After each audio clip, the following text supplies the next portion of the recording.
You have sort of parallel careers as a recording artist and as a songwriter, which allows you latitude to kind of have a good time doing both and not get too bored by either one. How does that work out for you in terms of like the cycle of what you're doing from day to day?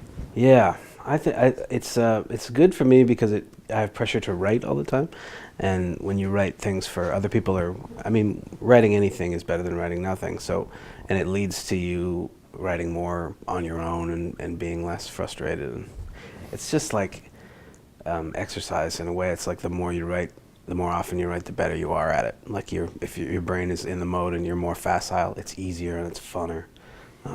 I feel really lucky to be able to like a song like the first song on the record that came out last year, the What Kind of Love Is That? I feel like that's a song I wrote in Nashville with a songwriter guy, and I feel so lucky. A lot of those writer guys that I know in Nashville, they have songs that they may love, and if nobody cuts them, they just sort of like fade away into the ether, and I feel super lucky that I get to come home and record them anyway and release them and play them and just like use them anyway, you know.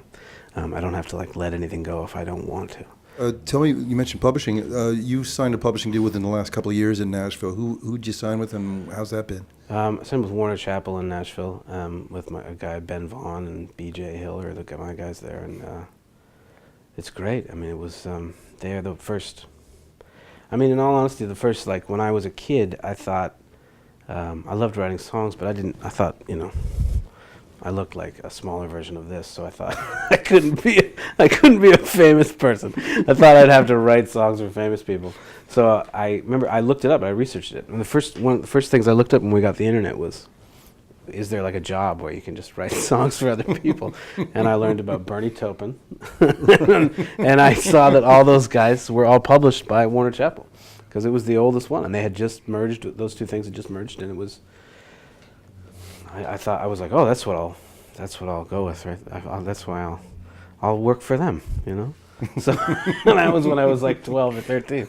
So when I got the opportunity, I mean, it was also a good deal, and I liked Ben, I liked everybody there, and we had relationships. But at the same time, I was just like, yeah, that's the one. What they mean with Charles Kelly and Abe Stacklaza. Yeah. Was this after Charles Kelly cut leaving Nashville? Yeah. Yeah. So put me in the room and writing that song. Yeah, he had Abe and I had the day to write, and Charles. This is the way you write with famous people, is they just like on a whim. I mean, you just have to be hanging out. The town is all hanging out, and on a whim he texted Abe and said, "Hey, are you writing with anyone today?" And Abe said, "Yeah, Donovan's here." He's like, "Come over and we'll work." So we went over to his house, and he had like that idea started. I remember he had like, "That's what they mean when they say," but he didn't know what the word was. Anyway, so then he had that idea for a song about the sort of shifting meaning, just sort of the shift of language as you get older, and what those, you know, in songs it bugs me all the time when I'm writing. There's this songwriter language, and it's like, we're gonna stay up all night, be you know, kissing until the morning light. This type of like songwriter language, or like they say, don't put my love on the shelf. These like type of tropey things that you hear over and over again, and you sort of like. To me, that song was sort of an interesting little investigation of why those things persist, of why that sort of songwriter language persists. And crazy is definitely one of those tropes in country music. They use it as a verb and as a noun and as everything. So you know, just trying to uncover why that crazy,